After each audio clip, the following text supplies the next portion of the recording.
Assalamualaikum warahmatullahi wabarakatuh. Baik, pada pertemuan kali ini kita akan membahas mengenai uji asumsi klasik. Yang namanya uji asumsi klasik ini suatu uji yang menguji data agar dapat normal dan juga tidak bias, seperti itu. Nah, kemudian uji asumsi klasik yang pertama ada yang namanya uji normalitas. Uji normalitas ini adalah untuk melihat apakah data kita itu terdistribusi normal atau tidak. Jadi suatu data harus normal baru dapat kita pakai dalam regresi. Nah, yang pertama ada uji normalitas. Kita langsung saja ke cara pengujiannya. Untuk melihat uji normalitas ini, kita yang pertama bisa melihat dari histogram dan normal p-plot. Jadi kita klik analyze, kemudian regression dan linear. Masukkan variabel dependennya, keuntungan, kemudian independennya aset dan harga saham. Kemudian di plots ini masukkan spread ini ke X, kemudian spreadsheet ke kolom Y. Kemudian centang histogram dan juga normal probability plot. Kemudian continue dan OK.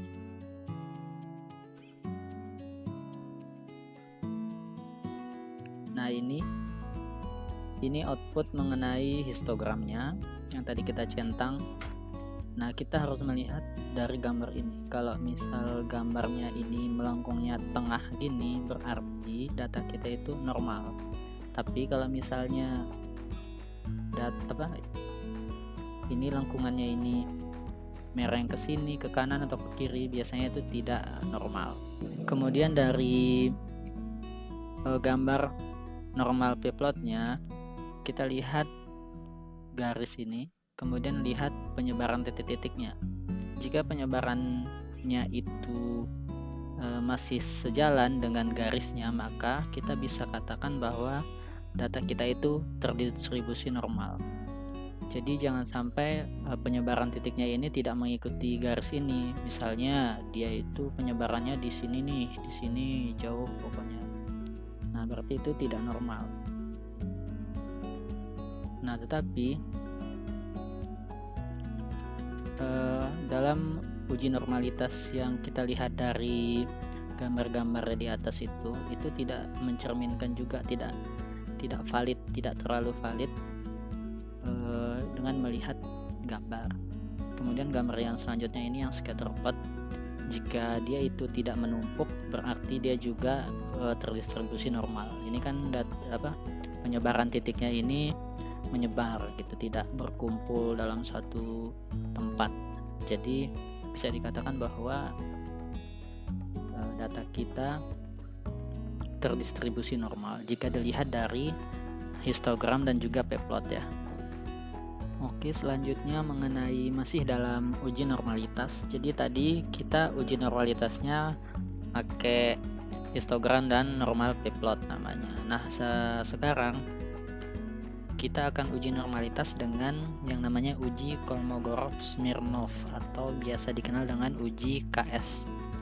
Nah, di uji KS ini ada dua cara nih, bisa pakai variabelnya atau kita pakai variabel, atau kita nanti akan buat variabel unstandardized residual namanya. Untuk membuat variabel unstandardized ini, kita pergi ke analyze, kemudian regression dan linear.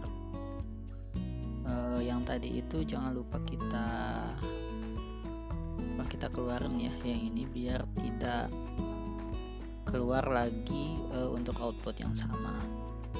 Nah, untuk memunculkan variabel unstandardized residual, kita klik save dan centang di bagian residual ini dan centang yang unstandardized, centang, kemudian continue, lalu OK.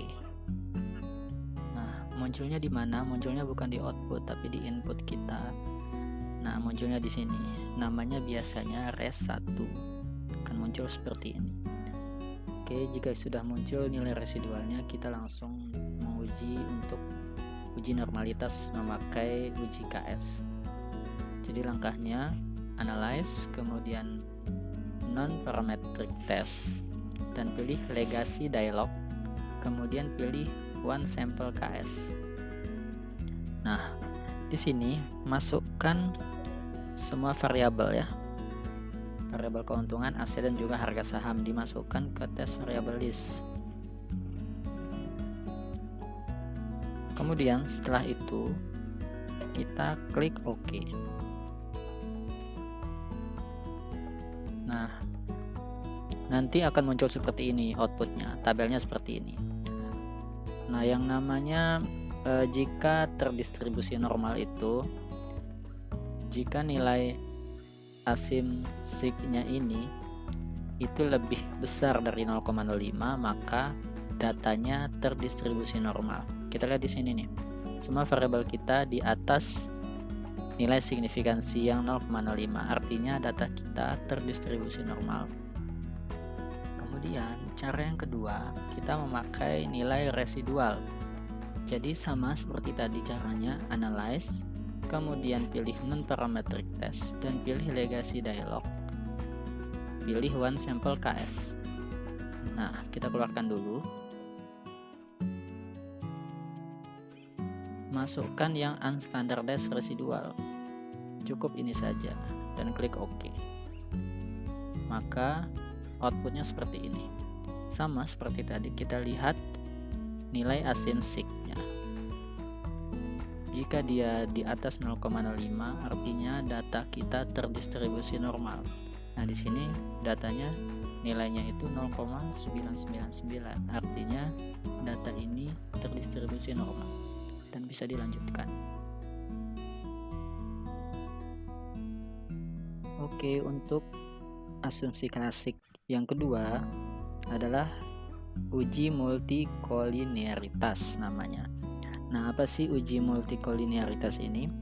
Yaitu untuk menguji apakah dalam data kita itu terdapat korelasi, atau dalam variabel independen kita itu adakah korelasi di antara variabel independen itu. Nah, data yang baik itu harus lolos uji multikolinearitas, atau harus tidak terjadi yang namanya multikol, tidak terjadi yang namanya masalah multikolinearitas gitu. Nah, langkah-langkahnya, yang pertama kita klik analyze, kemudian regression, dan pilih linear. Untuk yang tadi kita klik dulu ya save-nya, dan ini jangan dicentang lagi karena tadi kan kita sudah ingin membuat yang namanya unstandardized. Nah, sekarang kita tidak ingin membuatnya, jadi kita jangan centang agar tidak muncul dua kali dalam input data kita. Kemudian kita cek dulu ya, di statistiknya juga sudah nggak ada, di plotnya juga sudah kosong. Nah, langkahnya jika kita sudah pilih linear dan regression, dan kita sudah masukkan variabel dependennya dan juga variabel independennya, untuk melihat uji multikolinearitas ini kita klik statistik, kemudian kita centang yang collinearity diagnostic ini, kemudian centang juga covariance metriknya, dan continue, kemudian OK. Nah, nanti akan muncul banyak tabel-tabel, tapi yang kita fokuskan adalah di bagian tabel koefisien. Nah, kita lihat yang ini, tabel paling pojok collinearity statistiknya. Jadi untuk melihat uji multikolinearitas ini, kita lihat di tabel pojok, yaitu tolerance dan juga VIF ini, atau variance innovation factor. Nah, syaratnya yang pertama kita lihat di tolerance. Syarat yang pertama, nilai tolerance ini harus lebih besar dari 10% atau lebih besar dari 0,1. Nah, di sini data kita 0,5, 0,5 artinya ini lebih besar dari 0,1 atau 10%. Maka ini kita bisa katakan lolos. Kemudian kita lihat dari nilai fifth-nya juga. Syaratnya nilai fifth-nya ini harus lebih kecil dari 10. Nah, di sini nilai fifth-nya itu 1,8, sama ya, 1,8. Artinya ini lebih kecil dari 10. Nah, maka data ini lolos dan tidak ada masalah multikolinearitas.